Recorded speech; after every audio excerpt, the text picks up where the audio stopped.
Hey guys, tonight we're stepping into the frozen footsteps of an emperor who thought the world would kneel.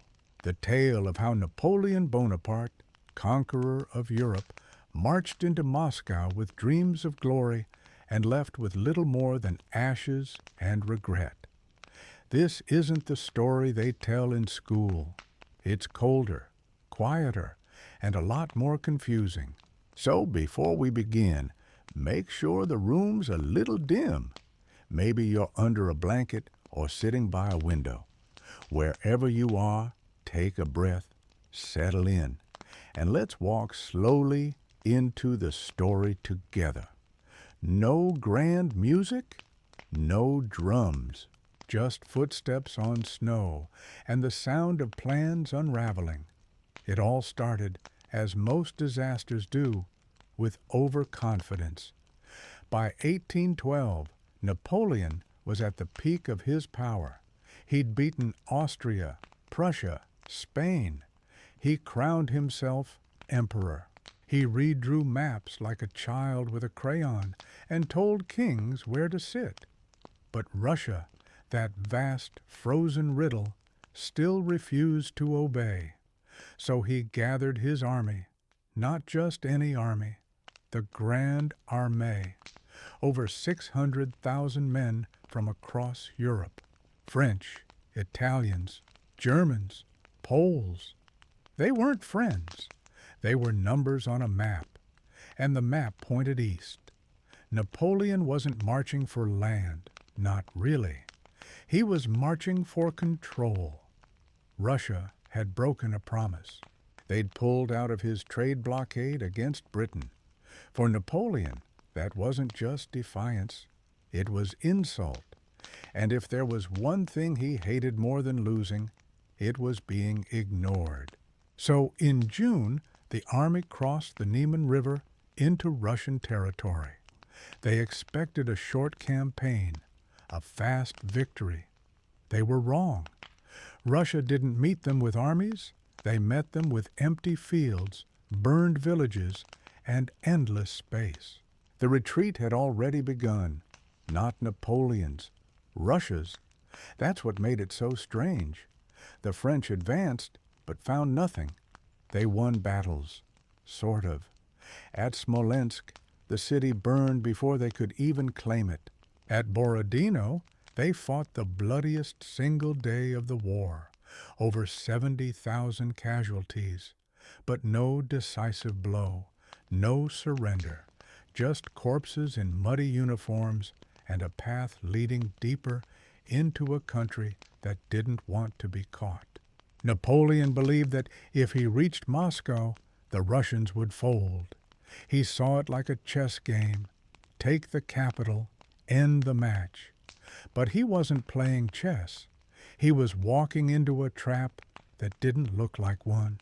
And in September, after months of marching, dying, and watching the land itself turn against them, the French reached Moscow. They expected resistance. Instead, they found silence.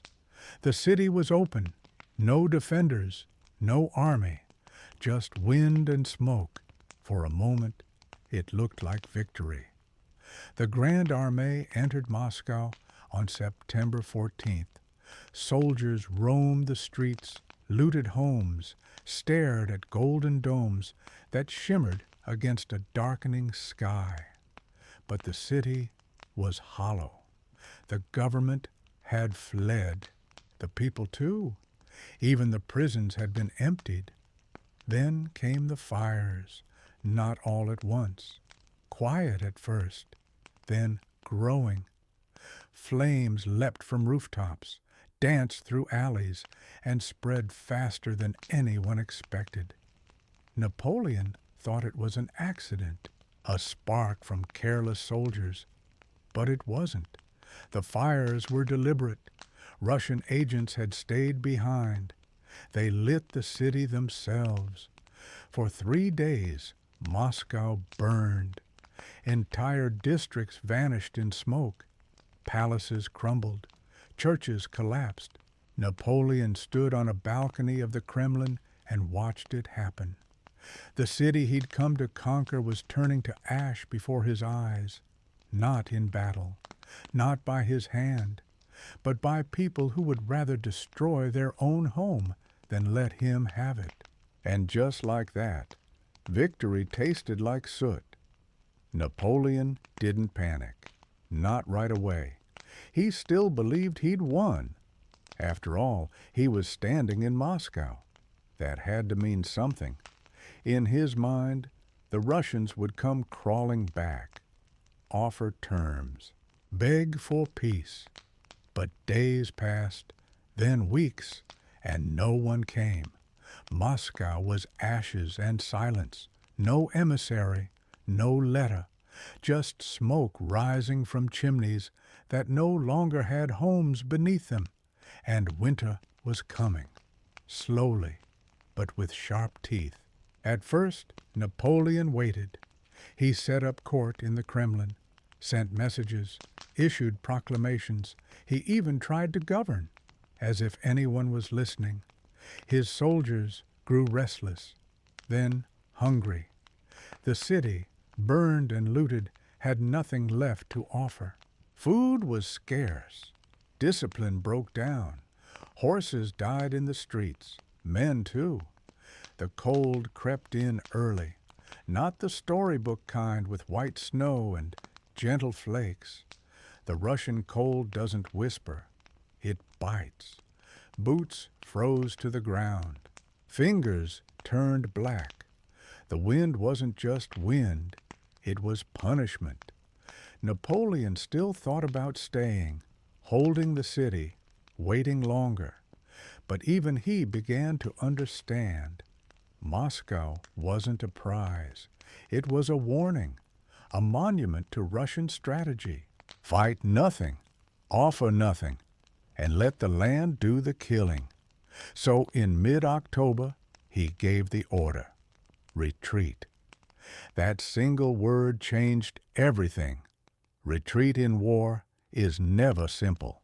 It's not just turning around. It's doing so while the enemy follows, watching, waiting, hoping you trip. And the Grande Armée was already stumbling, weak, cold, half-starved. They left Moscow with wounded spirits and frost-bitten feet. They didn't go back the way they came.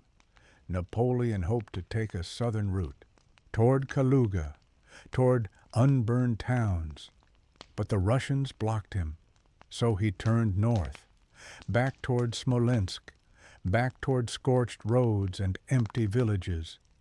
The retreat turned from hardship to nightmare. Supply wagons were abandoned, cannons left behind, soldiers dropped from exhaustion, from hunger, from cold. Some stripped the dead for clothing, others ate horse meat raw, and still the Russians followed, not with full battles, not always, just skirmishes, raids, pressure.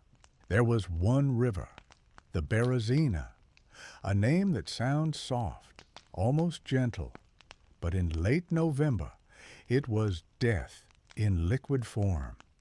The French had to cross it, fast. The Russians were closing in.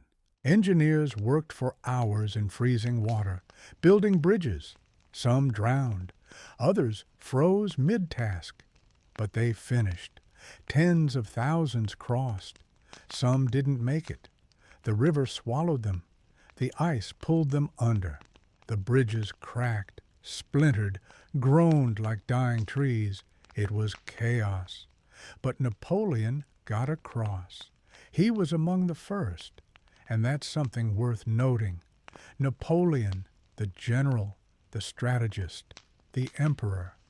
He crossed the river early, ahead of his men, not to lead them, to escape. It wasn't cowardice, exactly. It was calculation. The army was falling apart. He couldn't afford to. Behind him, the remnants kept walking. By December, the Grande Armée was no longer an army. It was a procession of ghosts, hollow-eyed, limping, wrapped in torn uniforms and prayer. Some walked barefoot, others on frozen stumps where feet used to be. A man could freeze to death while asleep, mid-step or mid-bite, and no one stopped to bury him. Out of the more than 600,000 who crossed into Russia in June, only a fraction returned, maybe 100,000, maybe less. No one agrees on the number, because not all of them died. Some deserted, some were captured, some vanished into the forests, the snows, the villages that still smelled like firewood and fear. Napoleon reached Paris in December, quietly. No parade, no music, just an urgent message that the emperor had returned, and that everything had gone horribly, frost-bittenly wrong. He didn't speak of defeat, not directly. He called it a setback, blamed the cold, the Russians, fate, but not himself, because Napoleon never really saw Russia, not the way the soldiers did. To him, it was a strategy, a chessboard, a throne waiting to be taken. But the snow didn't care for thrones, and the Russian winter didn't take sides. It simply arrived and stayed. Napoleon's return to Paris wasn't triumphant. It was quiet, controlled. He needed to appear strong, even when the truth was rotting behind him like abandoned wagons in the snow. The Grande Armée was gone, not defeated in battle, but erased by distance, weather, and decisions that looked bold until they broke. Still, he acted as if nothing had changed. He gave speeches, called for new recruits, spoke of honor, sacrifice, loyalty. But the people were tired, the army was broken, and Europe was watching. Because while Napoleon tried to recover, his enemies were already moving. Russia, Austria, Prussia, Britain, all of them had seen the impossible happen. Napoleon retreating, not just bleeding, running, and that changed everything. They formed a new coalition, another one. By now, it was routine, but this time felt different. The myth had cracked. The man who once seemed untouchable now looked human and cold. Back in Russia, the land began to thaw. Slowly, the dead were buried, some not at all. The towns rebuilt, the people returned, and in every house that once burned, there was a story of fire, retreat, hunger, and snow. The Russians didn't win with swords. They won with silence. Moscow had been a trap, not because of soldiers or strategy, but because it offered nothing. It lured the invader in and then disappeared around him. A city made of vanishing points. Tsar Alexander didn't crow about the victory. He let the silence speak for him. He had done what no other European ruler had managed. He let Napoleon destroy himself. And now he had momentum. Across the continent, countries began to switch sides, not all at once, but slowly. The illusion of Napoleon's permanence was fading. He was still powerful, still dangerous, but the fear was weaker. In 1813, a new war began, the War of the Sixth Coalition. Napoleon gathered more men, young ones, inexperienced. France was bleeding youth. Sons went off in uniforms stitched by hands that trembled. At Leipzig, the coalition faced Napoleon directly, one of the largest battles in European history. It lasted days. Cannons thundered like endless storms. The ground was soaked not by rain, but by what came after. Napoleon lost, not all at once, but enough. He retreated again. This time, he didn't make it far. In 1814, the Allies entered France. Paris fell, and Napoleon abdicated, not forever. Just once, he was exiled to Elba, a small island, a quiet place, a cage with sunlight. He wasn't meant to return, but of course he did. In 1815, he escaped, sailed back to France, marched toward Paris, and the army that was sent to stop him joined him instead. Soldiers who once froze in Russia cheered his name. For a moment, he was emperor again. 100 days. That's all he got.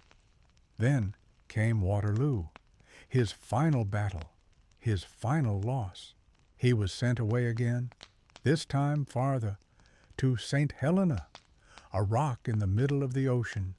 No more return, no more army, just wind, memory, and time.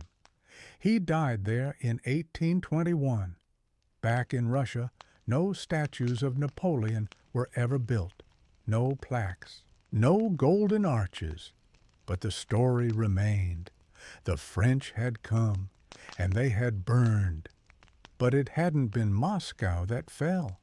It had been ambition. Because Russia didn't fight like Europe. It didn't meet you on the field and shake your hand afterward. It disappeared. It starved you. It froze you. It waited. The Patriotic War of 1812 wasn't won in one battle. It wasn't even about victory. It was about survival, endurance, letting the enemy overextend, and then watching the snow do what muskets couldn't.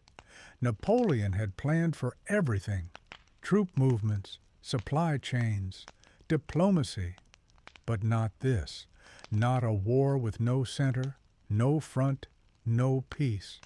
Moscow was never supposed to be the end, but it was.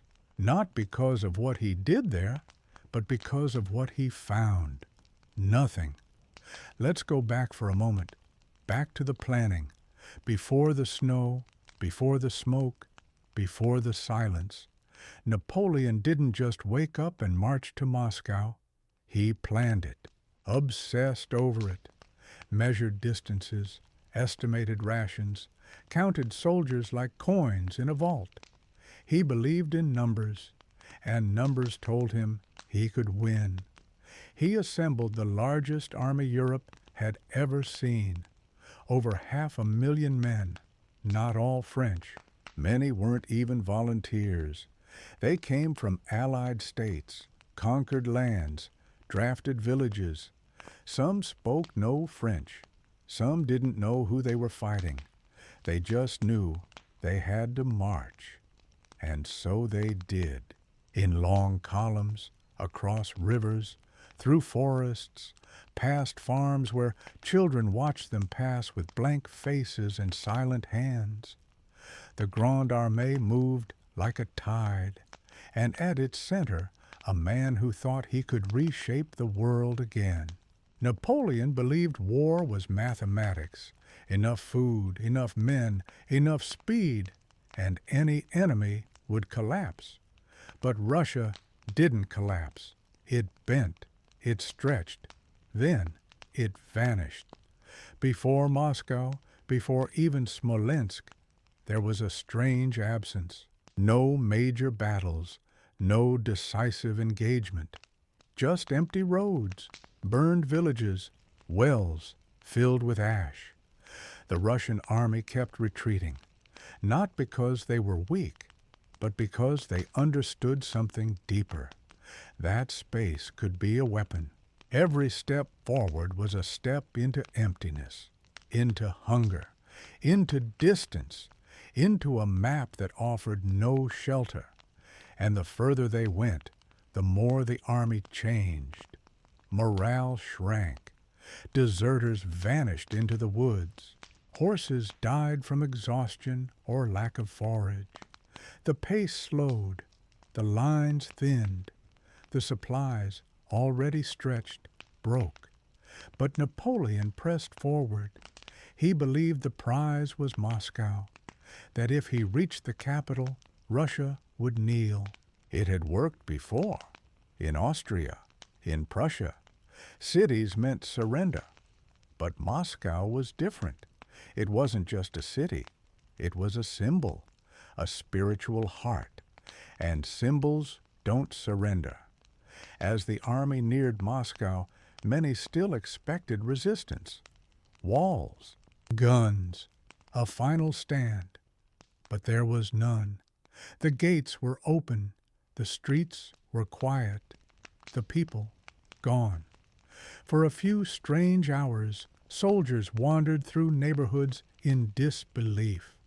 Shops stood empty, windows open, icons still hung on walls, untouched by looters or time. It felt like walking into a dream. Then the fires began. It started small, a distant building, a flicker on a roof. Then more, dozens, hundreds. The wind fed the flames like a hungry animal. Whole districts ignited at once. Moscow burned for days, and the Grande Armée, already weak, had to watch. There was no shelter, no safety, no food. Everything that might have sustained them vanished in smoke. Napoleon tried to stop it, issued orders, set up fire brigades, arrested suspects. But it didn't matter. The city had already been prepared for this. Russian agents had done their work well, and now the capital was becoming a graveyard of plans. Even the Kremlin, the ancient fortress at the heart of the city, wasn't safe. A fire reached its gates, and for a brief moment the French feared it too would be lost. But it stood, scarred, but standing. Napoleon moved in anyway. He set up his headquarters in the Kremlin, surrounded by charred streets, empty homes, and smoldering ruins. He wrote letters, issued proclamations, pretended he had won something. But every morning he woke to more silence. There was no Russian envoy, no surrender, no delegation, only the cold, and it kept getting colder. Napoleon lingered in Moscow for over a month, trapped not by armies or walls, but by a silence that refused to break. He waited in palaces stripped of their owners, among ruins that once echoed with life, and watched as the days shortened and the temperature fell. He still believed that Tsar Alexander would come, that some messenger would appear on horseback bearing an offer, a compromise, a letter that proved all of this wasn't for nothing. But no one came, and each day that passed made the decision more urgent. Winter wasn't a threat anymore. It was arriving. The plan had never included this. Moscow was supposed to be a final blow, a show of dominance so overwhelming that Russia would fold in on itself. Napoleon's wars had always ended with treaties, formal surrenders, signatures on paper. But now he found himself ruling an empty capital, writing letters to no one and issuing commands to ghosts. Moscow had become a mirage, and in October of 1812 he finally accepted what his marshals had already feared. The army could not remain. The retreat had to begin. But retreat is never just a matter of turning around. It means leaving behind the illusion of control. It means walking back over the same ground, only now with fewer supplies, colder air, and men who no longer believed in the promise of victory. Napoleon chose to lead his army away from Moscow on October 19th. But by then, the Grande Armée was no longer whole. It was fracturing. Disease had taken hold. Hunger had already settled in. The horses were dying in the streets. The cannons were too heavy to pull. The wagons collapsed in the mud, and winter had barely begun. The initial plan was to move south toward Kaluga, through untouched lands, where the army might find food and shelter. But Russian forces blocked that road. General Kutuzov, old and cautious, had learned that he didn't need to defeat Napoleon directly. He only needed to stay ahead of him. And so the army turned north, back toward Smolensk, back over the same path they had used to invade. Only now the land was stripped bare. The fields were dead. The villages were gone. And the frost had turned the roads into glass. By November, the snows had arrived in full. Temperatures dropped rapidly, falling below -20 degrees Celsius. Frostbite claimed fingers, ears, toes. Boots cracked open. Bread froze solid.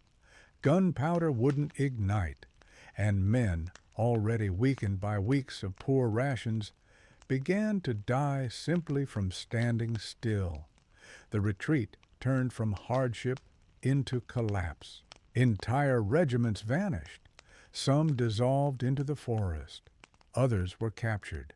Many froze to death overnight. And still, the army kept marching. What made it worse was that the Russians followed them, not in full battles, but in skirmishes, ambushes, sudden bursts of gunfire in the dark. Cossacks, light cavalry known for their speed and cruelty, harassed the rear guard constantly. They didn't aim to destroy the army all at once. They just bled it dry, mile by mile, day by day, shadowing it like wolves. Then came the river, the Berezina, a name that would become a symbol of hopelessness for generations to come. In late November, the army reached its banks and found the bridges destroyed. The river was icy, swollen, and impossible to cross. Russian troops were closing in fast. There were too many men, too few engineers, too little time. Napoleon ordered pontoon bridges built from whatever was left: wagons, planks, ropes. His sappers worked waist-deep in freezing water, dying as they built, their hands swollen and black. The bridges were ready in time, just barely. Tens of thousands tried to cross. Some made it. Others were trampled, pushed into the river, or drowned beneath the ice. The Russians attacked from both sides. The scene became a massacre. A single mistake meant death. A missed step meant the current. A moment of hesitation meant being crushed beneath a cartwheel. Napoleon made it across. He always did. The rest followed if they could. After Berezina, the retreat lost all shape. There were no more ranks, no more formations, just small knots of men moving westward, starving, silent, wrapped in rags, praying for something warmer than snow. They no longer spoke of orders, of glory, of war. They spoke of food, of fire, of home. By the time the remnants of the army reached Vilnius in December, the campaign was already a memory. The soldiers who had marched into Russia as part of the greatest army in European history were now skeletons in uniform, some carried by carts, others crawling, many never arriving at all. From over 600,000, fewer than 100,000 remained. Some say 60,000, some say less. No one knows for sure. The snow covered most of them. The rest disappeared into stories. Napoleon returned to Paris in secret. He traveled ahead of his army, disguised, almost unguarded. He told the people that the campaign had been a success. He blamed the cold, the scale, the betrayal of allies, but not himself. Never himself. He gave new orders, raised new armies, but something had changed in his eyes, in his voice, in the silence between his words, and across Europe, kings and generals listened carefully, because now they knew Napoleon could bleed. The failure in Russia didn't just cripple an army, it cracked an empire. For the first time in years, the idea of Napoleon's invincibility began to dissolve. Slowly, at first, a few whispers in royal courts, a few cautious letters between old allies, then louder. By spring of 1813, entire nations were no longer afraid. They were preparing to strike. In Prussia, there was a change of mood. The humiliations of the past, Jena, Auerstedt, the Treaty of Tilsit, still echoed. But now they felt distant, like bruises on someone else's body. Prussian officers, once silent under French command, began organizing, secretly at first, then openly. General York, who had served reluctantly alongside the French in Russia, made a quiet deal with the Russians. He defected, and others followed. Austria hesitated. The Habsburg court had always played a careful game, avoiding full confrontation with Napoleon while protecting its own interests. But even Vienna could see the writing on the wall. Napoleon had lost hundreds of thousands of men in Russia. His army, once made of hardened veterans, was now filled with conscripts, boys, barely trained, hastily uniformed. Austria waited, watched, then leaned west. In Britain, the news from Russia was received with a kind of stunned delight. The British had spent years trying to weaken Napoleon indirectly, through trade embargoes, naval dominance, and colonial conflict. Now they saw an opportunity to attack directly, not in France, not yet, but in Spain and Portugal, where the Peninsular War had already drained French resources. The Duke of Wellington pushed harder, knowing Napoleon could no longer spare reinforcements. Russia, meanwhile, kept moving. Their soldiers, hardened by their own land, pursued the retreating French beyond their borders, not in revenge, not yet, but in purpose. The Tsar had no intention of stopping at Smolensk or Vilnius or the Niemen River. Russia was no longer defending. It was hunting. By April of 1813, the Sixth Coalition was born. Russia, Prussia, Britain, and eventually Austria, Sweden, and others. A strange alliance. Monarchies that once distrusted each other now found common ground in the shared belief that Napoleon had overreached. He had lost too much, and more importantly, he had shown that he could lose. Napoleon responded as he always did, with speed. He raised a new army, fast, too fast. Boys from the countryside were marched east, handed muskets, and told to be soldiers. They lacked experience, discipline, morale. But they had one thing. They were available.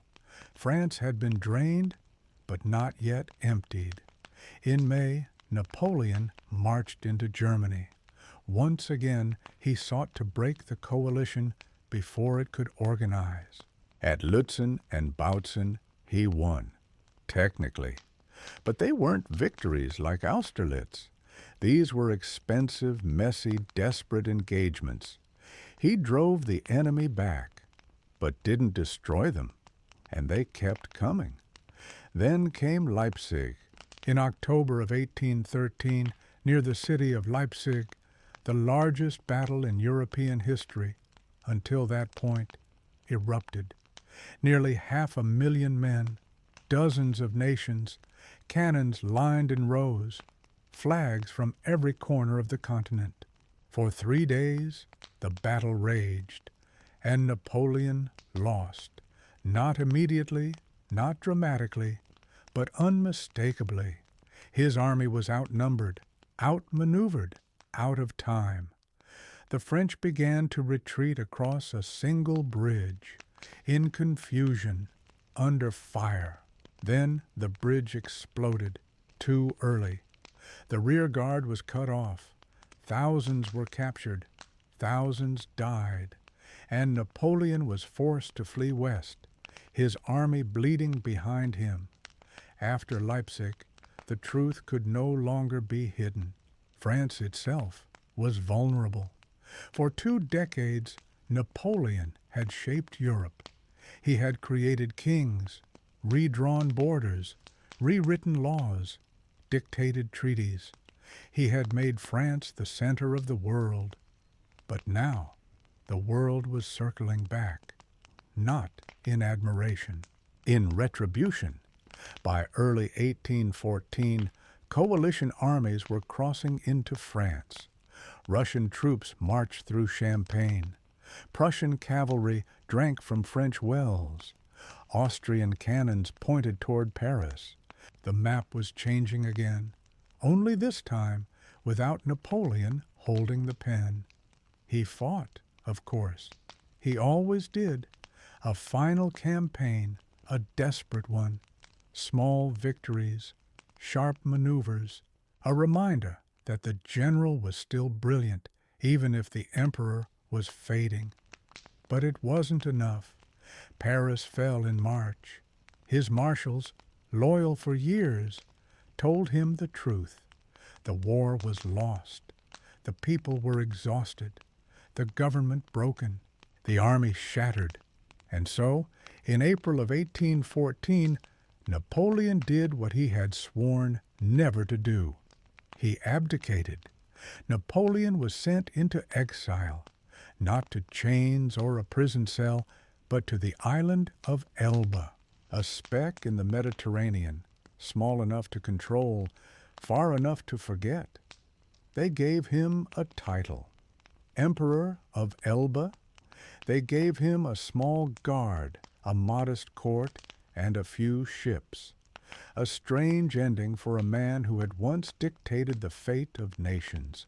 But Europe was tired. It didn't want a martyr. It wanted him gone. And for a while he stayed gone. He walked the island's hills, inspected roads, met with local officials, watched the sea.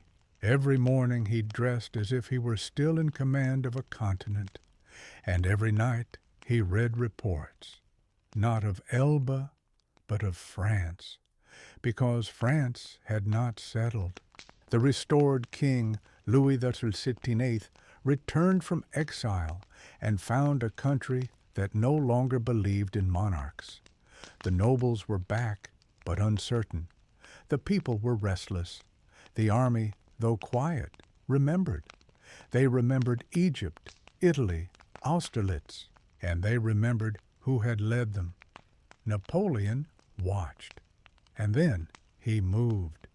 In February of 1815, he escaped Elba, a single ship, a few hundred loyal soldiers. He landed in France and began marching toward Paris. The king sent troops to stop him. They joined him instead. No battle, no shot, just recognition. The emperor had returned. It became known as the 100 Days, a short, intense burst of memory and defiance. Napoleon reassembled an army, passed laws, promised peace, spoke of national strength. He said he would not seek new wars.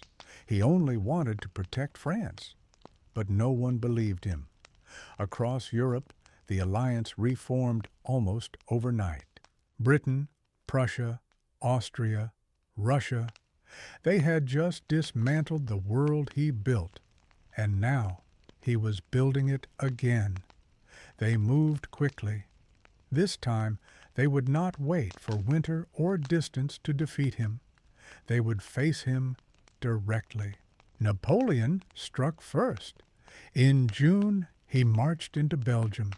His goal was to divide the coalition forces before they could unite. He defeated the Prussians at Ligny. It was a hard fight, but a victory. Then he turned toward the British, led by the Duke of Wellington, near a place called Waterloo. The morning of June 18, 1815, was damp and overcast. Rain had soaked the fields, turned the roads to mud. Cannon sank. Cavalry slipped. The battle began late. Napoleon believed he could break the British line before Prussian reinforcements arrived. His strategy was sharp, almost elegant. He had done it before, many times. He believed in timing, in movement, in the precision of force. And at first, it looked like it might work. His infantry advanced, his cavalry charged, his cannons roared. But the British held. Square formations absorbed the attacks. Artillery fire slowed the advance, and hour by hour the mud thickened. The sky did not clear, and on the horizon the Prussians arrived. By late afternoon, the field was chaos. Smoke, screams, confusion. Napoleon's final reserves, the Imperial Guard, marched forward. These were the best, the veterans, the ones who never broke. They broke, not all at once, but enough. Word spread. The Guard was retreating, and with that, the spell shattered. Panic swept the field. Regiments collapsed. Horses bolted. Soldiers ran. Napoleon watched the army he had built, piece by piece, year by year, fall apart in the rain. He fled the field. The next day, the truth was inescapable. The empire was over, not reduced, not weakened, finished. He returned to Paris, not as a hero, not as a ruler, but as a man who had returned once too often. The government turned on him, allies disappeared, support melted, and within weeks, Napoleon Bonaparte, Emperor of the French, master of Europe, conqueror of empires, surrendered. This time, there would be no Elba. This time, there was no Elba, no Mediterranean shore, no polite title. The British chose St. Helena, a rock in the middle of the Atlantic Ocean, far from Europe, far from escape. It was wind-beaten, damp, surrounded by sea and silence. They placed him in a house called Longwood, a structure of mold and creaking wood, perched high on a hill with no real view, and gave him guards who did not smile. Napoleon arrived in October of 1815. He brought with him a few companions, loyal to the end, and the weight of memory. He was only 46, but his world had ended. No maps to redraw, no armies to move, just hours, long quiet hours, filled with dictation, chess, and arguments with his British jailers. He called himself a prisoner, wrote letters to Europe, complained of his treatment, demanded respect. But no one came, no envoys, no rescues. The kings of Europe had already moved on. The balance of power had shifted. The war was over. Napoleon, for the first time in 2 decades, had become irrelevant. The island was damp, the food poor, the furniture broken. The soldiers who watched him did not salute. The walks he once took became shorter. His health began to fade. He spoke often of the past, Austerlitz, Jena, Egypt, the Tuileries. But Moscow came up the most. That long winter, the silence, the fires, He said he would have won if the cold had come later. He said the Tsar betrayed him. He said history would understand. In time, he began to dictate his memoirs. He wanted to shape the narrative, to make sure the world remembered not how he fell, but how high he had risen. He spoke of reform, of law, of stability. He said he had brought order to chaos.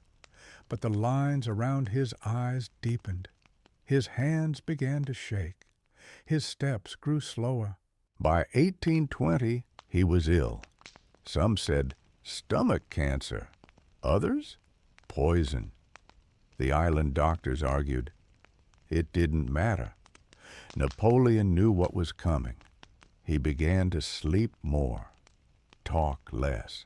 The man who once gave orders that echoed across continents now whispered complaints to the ceiling. On May 5, 1821, during a storm, he died. No thunder, no speeches, just wind through the shutters. He was buried on the island, a simple grave. No name on the stone, just a patch of grass beneath a willow tree. Years later, the French would return for him.